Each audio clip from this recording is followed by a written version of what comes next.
cannot send me to prison for the next 1,000 years, Trillanes. You must be joking. Paano ka magamit? You want to file graft charges against me? By what? You want to question me, your prosecutor?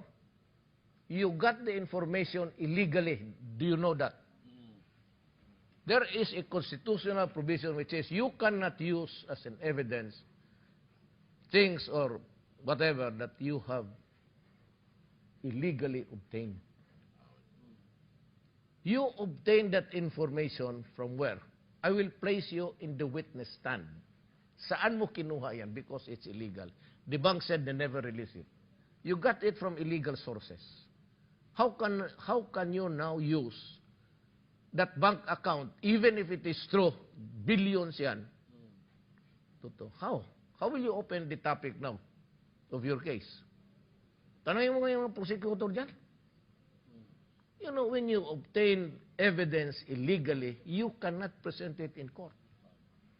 You use whatever, you hack it or you got it from somebody else or somebody else's information. Good.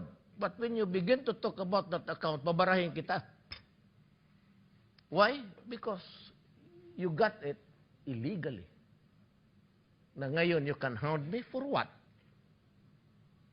Kasi sabi ko, kung hindi ka abogado, huwag kang magpa-abogado. Adre, hindi mo ako kaya. Gusto mo barilan o legal? Do not pretend that you're the only one for balls in this country. I have a message for the critics and political enemies of Mayor Duterte. Just as by way of introduction, I am the matriarch of the Duterte family. My name is Eleanor Roa Duterte. I have a message for specifically the political opponents who are conspiring to destroy the name of the Dutertes, because you are accusing almost every Duterte now. And this is my message to you. If you can understand this law in any way, shape, or form, I will let you know what the law is. The law is simply the law of cause and effect. That this law is explained by whatever you shall sow in the Christian Bible, ye shall also reap. Mr. Trillanes, since you are very vocal about saying this and this and this and that against Mayor Duterte, let me tell you something. Instantly, you will reap what you sow. It's not by my power, but it's by the power of the Holy Spirit. It is already done. So if I were you, you can ask for mercy from the Lord, not from me, but from the Lord, because you have broken the law. And what you don't understand is universal law is absolute. It does not excuse you because you're a powerful senator. It doesn't excuse you because you're a powerful, wealthy man or a billionaire or whatever. You broke the law, you pay.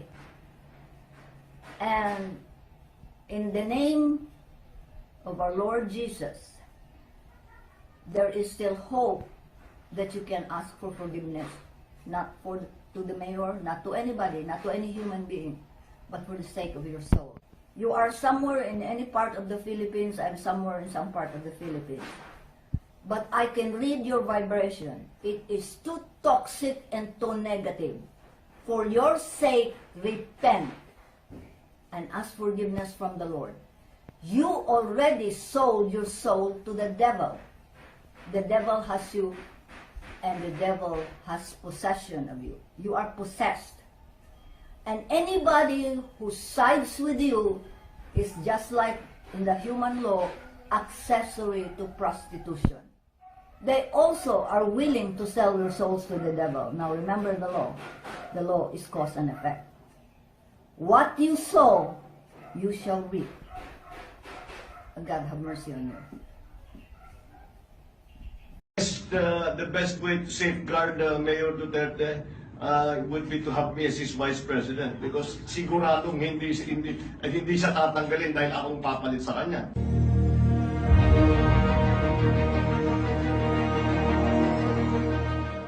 Kumusta? Nanalo na tayo, Duterte. Pero balikan natin konti bago mag-eleksyon.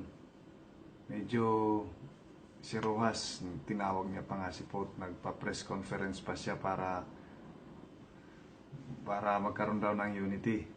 At isa sa kanila yung magpapatuloy. Kaso, ayaw ni Pope, yun, alam nyo na. Talo sila pareho. Although hindi pa naman napoproclaim, pero yun ang nangyari.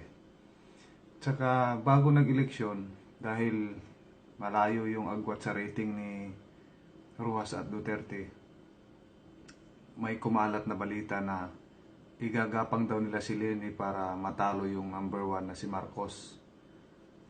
Kaya yun yung kumalat na balita. At saka may tinanong mismo ito kay Leni. Ito, pakinggan nyo. Bongbong Marcos saying that there is a plan by the Liberal Party that if Duterte wins, if Leni wins, that they would impeach Duterte. Ito yung sabi ni Marcos. Isa lang naman yung mga mag-i-impeach kay Mayor Digong, hindi siya i-impeach kung akong vice. Dahil hindi nila malulok na ako magiging gagawin nilang presidente.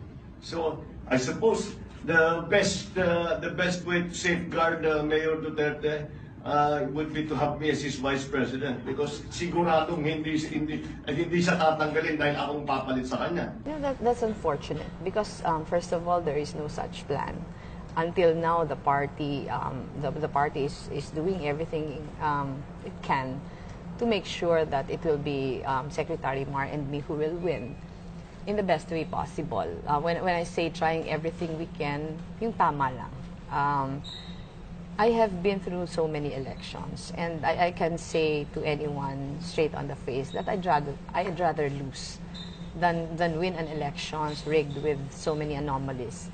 I think Senator Bongbong was trying to court the support of Mayor Duterte supporters. Wala naman daw katotohanan yon. Kasi bakit nagkaganito? Kasi ito daw yung ginawa nilang na para mandaya yung liberal na kailangan nilang ipanalo si Leni para ma-impeach si Duterte pagka nanalo si Duterte at si Leni. Tapos pag natanggal si Duterte, liberal pa rin yung presidente, di ba? Pero ito lang pinagtataka kong isa. Minsan si Trillanes, yung nagpresenta siya ng mga ebidensya kung saan nanggagaling yun, siya lang nakakaalam nun, na kung hindi daw sasagutin ni Duterte, i-impeach daw. Ano raw? Yan ang hamon ko sa kanya. Pero kung ganun pa man, siya pa rin ang magiging presidente, gagawin ko itong basis for an impeachment complaint. Ako mangunguna dyan sa kanya. Gagawin ko itong basis for an impeachment complaint. Ako mangunguna dyan. Gagawin ko itong basis for an impeachment complaint. Ako mangunguna dyan. Papa-impeach niya si Duterte at siya daw mismo ang mangunguna.